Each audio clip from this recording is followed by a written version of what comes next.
The Trek Geeks Podcast Network is proud to have Fansets as its presenting sponsor. Fansets is the place for amazing pin collectibles with over 300 officially licensed Star Trek pins and new releases every month.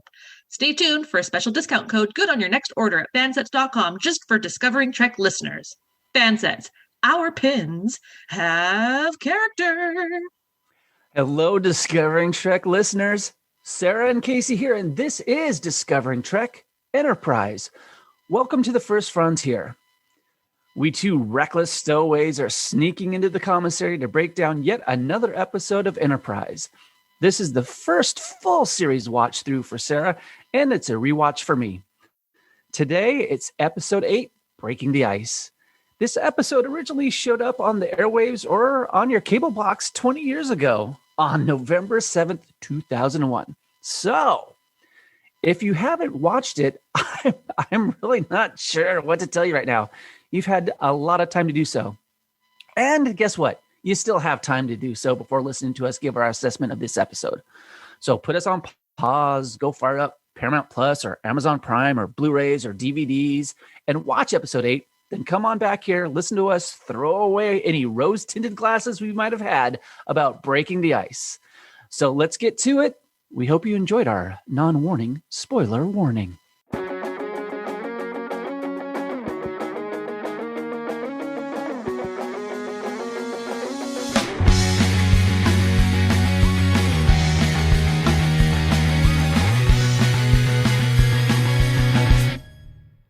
Before we get into discussing Breaking the Ice, we want to say that we like to hear from our listeners about their thoughts on everything Enterprise. So how can they get in touch with us for their thoughts on this first season of Star Trek Enterprise?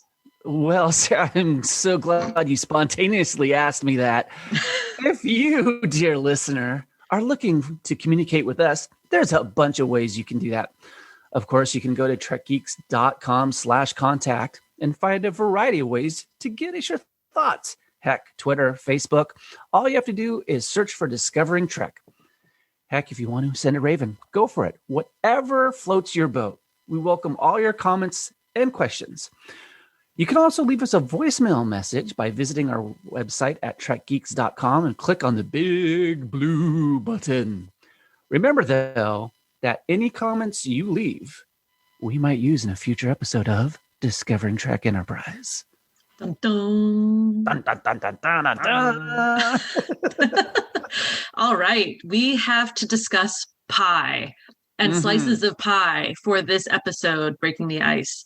I'm personally going to go with pizza pie because I'm in more of a savory than sweet mood today. And I'm thinking like 2 or 3 types of cheese, like big chunks of like nice pepperoni, some bacon. Oh, wow. Let's do it. I'm ready for it. You know how many slices I'm going to have based on this episode?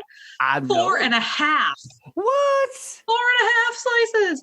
I give it that many. And here is the breakdown. I give it 1 slice for the T'Pol plot, 1 slice for the kids' questions, 1 slice for Trip's character development, 1 slice for the final decision of the episode and how it went, and half because there was a pecan pie in it. So if it was Porthos, it would have been a solid 5. Solid 5 if Porthos. Okay, man, I think that's one of our highest ratings so far of season 1. Well, I'm close behind you there, my friend. I gave 4 slices. I did very much enjoy this episode. It seemed much more of an ensemble story. We got people actually doing things instead of just being background actors, basically. And some character growth for a few people. So that was fun. Right on. Oh, gosh. We go from pie to the wonderful, always ever-present lyrical masterpieces that we present to you all because we boxed ourselves into a corner. I'm going to rhyme now. I love it. It took, I don't want to brag or toot my own horn, but it took me like 10 minutes to write my rhyme for Are you civilization. serious? It doesn't take me very long. Oh my God. While I'm watching, I write notes and then I look for rhyming words and then I do it. Oh, this took me like 4 days. I'm sorry. I fret over it. I am so bad. I was like, oh God. All right. Well, then you do your own thing and I'll continue to rhyme. Oh you no. have to be able to enjoy it. I enjoy forcing myself to live up to the promise, but season 2, we're not doing rhyming. We're gonna do something else. Maybe mime. Oh, that would be awesome. Are we gonna be on YouTube then? No, just mime the whole podcast. That would be silence. White noise. Oh, here we go. You got this. Oh, thank you. We start episode 8 with kids' artwork and a comet to see. There is a lot of story here. Plot points A, B, and C. The Vulcans again seem like annoying looky-loos, while Malcolm and Travis actually have something adventurous to do. The boys fly onto the comet to work on the surface, giving these characters some actual purpose. T'Pol seems troubled by a message in which we don't know what is said, while Trip thinks ending a rough day with Sugar is the best play before bed. Archer is rankled that the Vulcans seem to always be around. After whining, he thinks maybe a dinner to find common ground? A comet to drill into for a remuneral and ship's glory, while T'Pol receives a secret message. But remember, there's more to that story. The message is a personal one that she chooses not to share, but the communique is found and kinda not handled with care.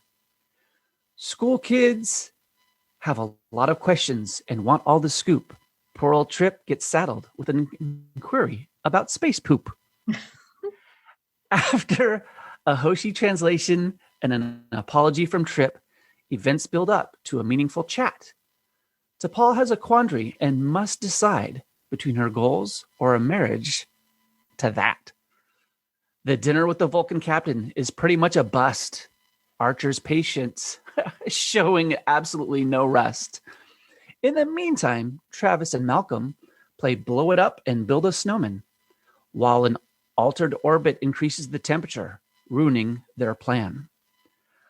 The shuttle pod drops down the thinned ice with a thud and a crash. Archer tries the grappler, but the lock is pure trash. Captain Vanek offers help to save the shuttle pod too. The bridge officers lead Archer to a choice they all know he should do. T'Pol puts herself first, confident in her decision why, and we end this episode with a figurative and literal slice of delicious pie. Fantastic. Well, that was a big you. one. Everything was in there. That was great. I was like, I'm throwing in the kitchen sink, people. Do it. Woo! Another one bites the dust. You did it. Yep. Well, you know what's about this? I mean, let's just dive right into transporter thoughts of this episode. I'll start us off with the little thing here. I thought there was a very nice mix of the 3 plot points going on.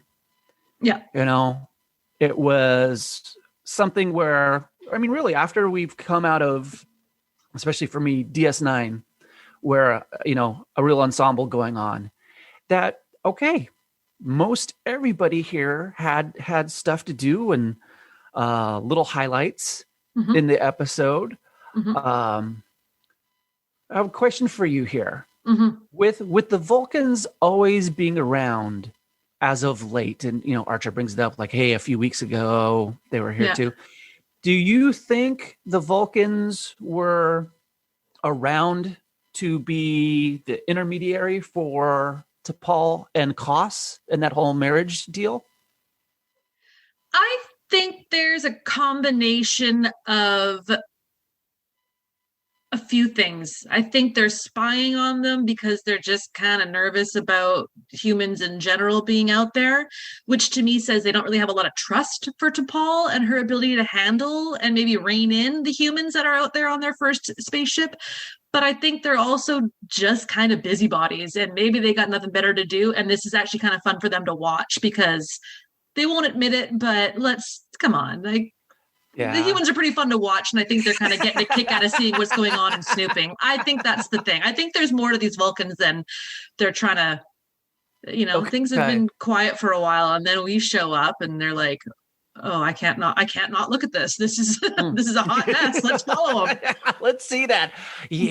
But I think the arrangement plays a part into it for sure. I think that maybe they're starting to feel as though they're losing to Paul a little bit, maybe. Oh, okay.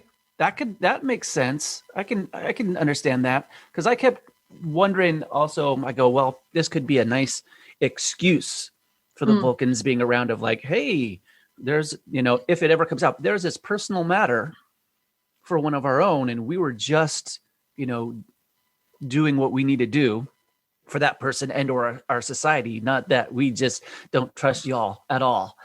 But no, yeah, it's hard. I think that this episode and a few of them recently have played up so much that tradition and that lifestyle that excuse me, that the Vulcans don't want to lose it, and they're worried that too much interaction with humans is going to have the effect that it's having onto Paul, that they're going to start blending together, and I don't think they want that. But that's just my opinion. Oh, I gotcha. I hear you. What are your feelings about open flames on a spaceship? I don't see a problem with it. I can't imagine they're using a lot of flame retardant material, like a lot of like easily flammable material. They probably have a great system in place for any fires. I mean, engineering is a fire waiting to happen all the time. And the cook, that's what I wonder, because I go, what happens if, the gravity, poops out again, like when Archer was taking his manly shower, and then you have flame just floating everywhere. See, I treat gravity and the movement from like shock waves and stuff to not exist, just like the communication stuff that's going on with Hoshi. Choose not to. I don't. They should have lakes and pools everywhere, because in my mind, there's never going to be an issue where that water is going to splash around. I just won't acknowledge it. Okay, well, that's good to know. Oh my gosh. Then we've seen candles before, haven't we, with Tuvok and stuff? I mean, surely there's been candles in one of those episodes where they try to make Troy a sex pot of some type, or I'm sure. I've kind of blocked all that. Beverly's candle, that was a boyfriend ghost. She brought that bad boy on the ship. Well, I mean, come on. that's another whole road to go down. It's like, man, let's go down that road, Kasey. Hot for different reasons. I want to go down that road right now. No, we're gonna take this to a left turn on the episode, and we're gonna talk about Sub Rosa Part 3. Hey, well, on that, what I thought this would be the way to go. Archer seemed so absolutely uncomfortable reading or recording a message for school kids that, could edit and do whatever they want. I think they just should have had Dr. Phlox do the entire thing. No way. Yes, no. 7 hours. Bore those children to death about going into space, because he was ready to just go on and on. And on and on. I loved that scene. That made me think of Captain Picard Day and Rascals and some of those kind of scenes that you've seen in other Trek. It was one of the things that made me like this episode. It was just a funny, cute thing that would be a realistic thing that you'd see happen, with kids being so excited about the first big trip out into space and drawings. And yeah, I mean, I think this is probably my most favorite episode yet that I've watched of Enterprise. I hear you. Then I wondered, how did the drawings get to Enterprise? They faxed them. Okay. See, thank you. Boom. They still have paper. Right. Under Mifflin is still going. I like it. That, and I also like that we're seeing the building of a relationship with T'Pol and Trip. Oh yeah. I want that. I want that relationship. I'm shipping it.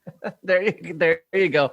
I like because I could relate on certain things where Trip just seemed like, you asking me? Like, yeah. I don't know a damn thing about anything. So I was like, okay, that definitely humanized the whole episode, I thought, as well. So yeah, this episode being, very human, very much of a just, I really thought it was something where you could just see things in almost every person of, hey, this is, we get something to do here. Yeah. And be involved. And if there were more of these type of ABC plots, instead of them trying to recreate the big three thing, I was like, this works. This really works. This is fun. Let's keep going on with that. Totally. You know what else works? You, when you're talking fan sets there, Missy. Yeah. Is that what we're doing now? You want to do that? I think so, huh? Forget about it. All right. Here we go. I get no respect. All right. Discovering Trek listeners, we want to thank our friends over at Fansets for being the exclusive sponsor on Discovering Trek. The Fansets crew are always working to put out the best product available and continue to surprise us with new designs and product releases. There are more great new products out right now. There's, of course, the TOS character and ship pins from all the series, including the super cool Delta pins, Picard episode pins, and of course, some amazing non-Trek items like DC Comics, Scooby-Doo, Batman 66, and Wonder Woman 84.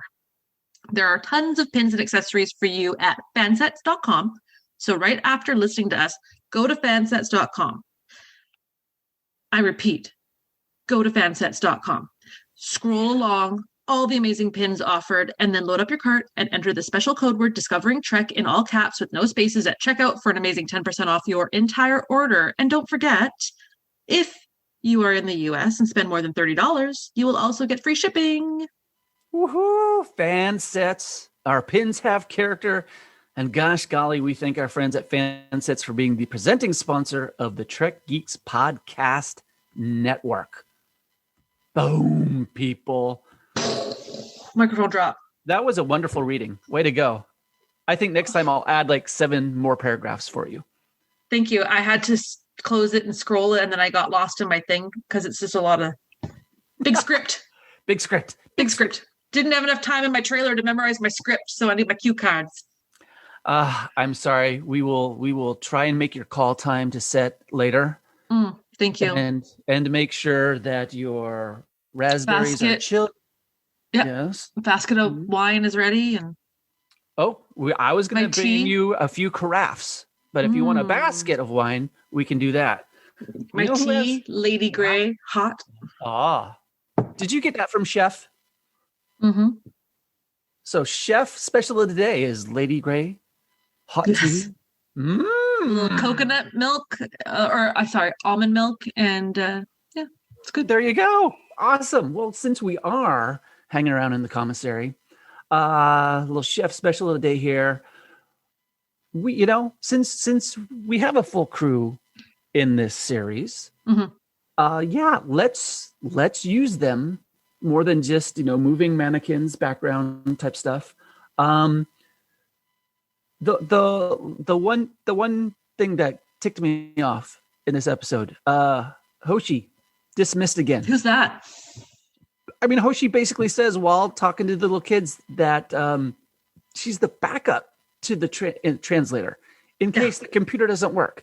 And it's like, isn't she the one inputting all this information, creating it, deciphering and everything? And it's nope.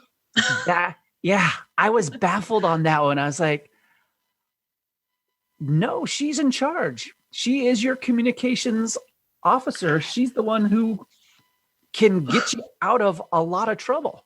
I have a really dumb question. Who on the ship is kind of security? Is there security? I think that's all Malcolm Reed's kind of gig. So that he's like, okay, I'll get you torpedoes and all this kind of stuff. And then maybe he's also in charge of. I just feel like there's so much room for Hoshi to be doing something else like this. We need to add some more things onto her job duties because this is just embarrassing. Yeah, that's true. She could do a lot of stuff if they're just traveling along at times. And unless there's where we're not seeing it and they're not making any references like on these other times where she is the one who's updating the universal translator and sending this stuff like back to Starfleet where you can see that, she's making progress for everyone. and even a little response or something of, like, hey, we've sent these back to Starfleet, and also, do the Vulcans want them? Mm-hmm. That would be kind of nice. And as I kind of talked a little bit about earlier, them trying to mimic the big three, Kirk, Spock, McCoy, and doing that here with, Archer and Trip it to T'Pol. Paul. Yeah. I don't know. I kind of think, I mean, what do you think on that? I'd like to trade Archer for Phlox for the top three, if you don't mind. Yeah. I'm not loving Archer yet. I'm really not. I'm struggling with him as a captain. I'm struggling with his character, his attitude. I get it, and it fits the story. I really enjoy T'Pol and Trip a lot more, and I've been enjoying Phlox and Malcolm and Travis. I still feel like I need to see more of them to really get like a strong opinion. But Archer is, I feel like every episode so far, it's been the same thing. It's been I'm complaining about this and complaining about that, and when is it going to get exciting, and we're supposed to do this. Like, he's only had a few moments where he's really impressed me, and so I hope that he builds up stronger, so that if we're going to do these continual top threes, we're going to really enjoy it, and we're really going to feed off of it. I hear you. I think this is where the writing let down Scott Bakula in this whole thing, because I've seen him in plenty of other stuff, and he's a very good actor. And I brought this up before. There is a likability and a sincerity and a kind of a charm that he has in other roles that you go, I like this guy, and I like this guy portraying this, but this one's it's tough, because it's almost like we're getting hammered over the head with, hey, he's going to change later, but we got to make sure that right now he's kind of a jerk. Well, and it's funny because the more that I've been paying attention to Enterprise, and the more I've heard a bit about what it was like on the set, everyone has said that Scott Bakula was just the best person to be around, and he really brought everyone together as a family. So why couldn't we had Captain Scott Bakula? Get rid of this Archer character and let Scott be himself. That would have been a fantastic. I'd be crushing on that character now, because it's that kind of, Archer's the kind of dude that if I had to work with him, I'd be like, oh God, here we go. This guy, like, he thinks he knows everything. He's going to mansplain it all to me. Like, he won't take a hot minute to think things out. Like, it's just an arrogant type of mannerism that I just find kind of unattractive. And like I said, he's had moments where he's really shone, but it's unfortunate that this is where he's at right now. And it's early. It's early, but I agree with you on that, because also, even though when it's early, if one of your main characters is hard to like or hard to root for or something, it's like that. It almost seems like you're making things a little bit harder for yourself in the long run. And that. You almost want to make him like a really bad guy, because then you love to hate. Yeah. He's in the middle. So it's like, and in this episode, which I enjoyed, I mean, at least on certain things, all the bridge crew is like, get the help from the Vulcans. It's like the grappler's not working. And I mean, and he gets it, but it takes, when it takes 3 or 4 of, hey, you know what? There is a better idea here. And you see character growth of T'Pol, of like, hey, you humans, you have a choice.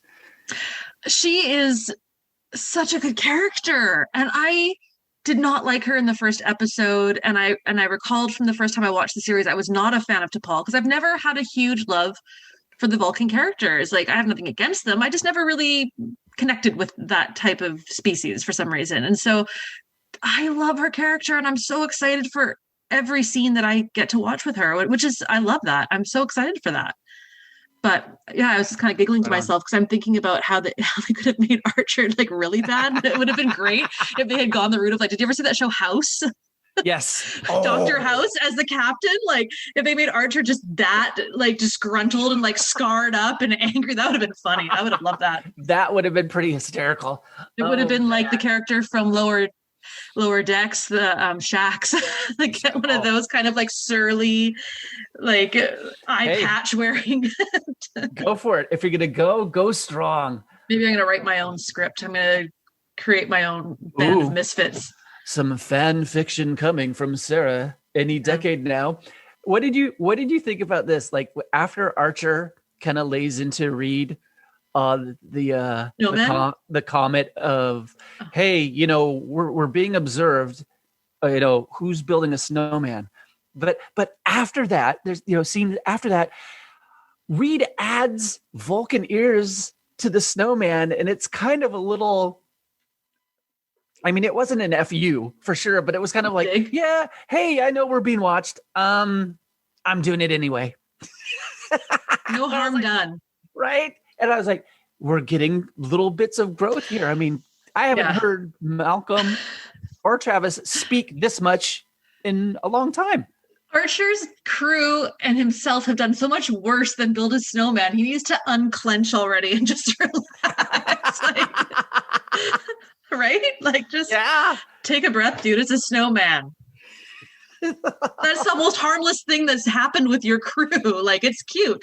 Even the Vulcans would be like, oh, well, it could have been worse. They could have blown something up again. Or I hear, yeah. Anyway. And I've got to say in this one, very glad that, you know, for T'Pol, that the decision of taking herself first instead of whatever the culture says to do and be pressured in, and, you know, opening up to Trip of like, and being honest with, like, I don't want everybody to know about what's going on in my life, but, you know, and then since you kind of know already, here it is, since, you know, you definitely, and I mean, he treated the things the best out of, I thought, everyone, of a very personal, delicate situation of where it's like, hey, I'm really sorry.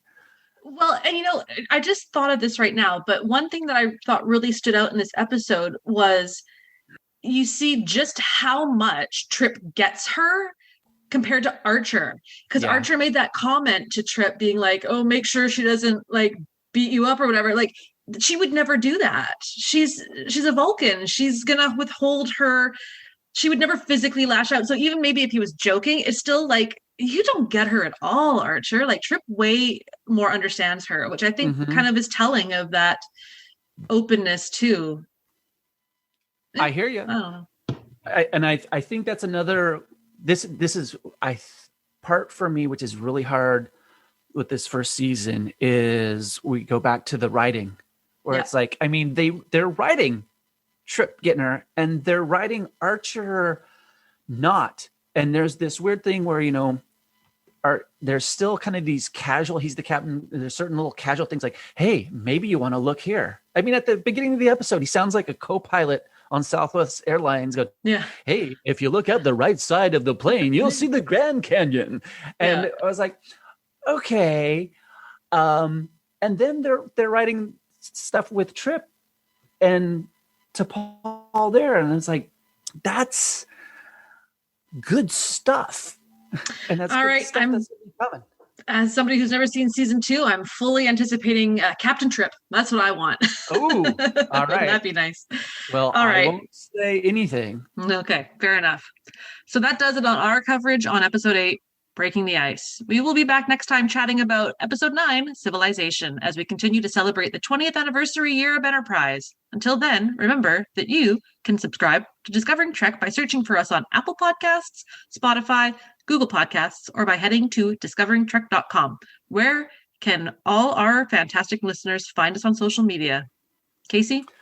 Well, you can find us on Twitters, and every now and again go to Facebook, and I'm haunting around Camp Kittimer. So, you know, check us out. Come say hi. Let us know what's going on with you.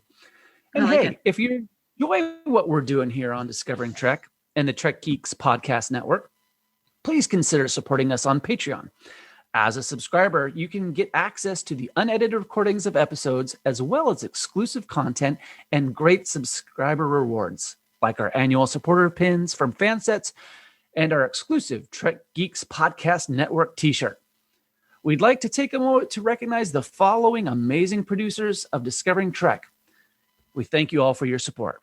Producers: Mike Bovia, Chaz Bradshaw, Ken Bird, Kyle Castillo, Peter Craig, Craig Ewing, Jackie and Chris Hackney, Kimberly Hartman, David Hood, Lionel Marchand, Matt McGonigal, Jim McMahon, Darren Metcalf, Charlie Mulvey, Sean O'Halloran, Jamie Rogers, Chris Trebuzio, Ken Tripp, Christina Werther, Jess Vashon, and the senior producer of Discovering Trek is Jude Tapman. If you would like to become a producer of Discovering Trek or even get access to the raw audio for Discovering Trek episodes, head on over to patreon.com/trekgeeks for all the details. Until next time, toot to beam out. Ta-ha! Music for Discovering Trek is provided by 5 Year Mission. They're writing an original song for each episode of Star Trek. Hear more of their music at 5yearmission.net. Discovering Trek is a production of Coconut Media Works. Executive producers Bill Smith and Dan Davidson. For more great Star Trek discussion, discover the other shows of the Trek Geeks Podcast Network at trekgeeks.com or find us in Apple Podcasts, Spotify, or your favorite podcast app.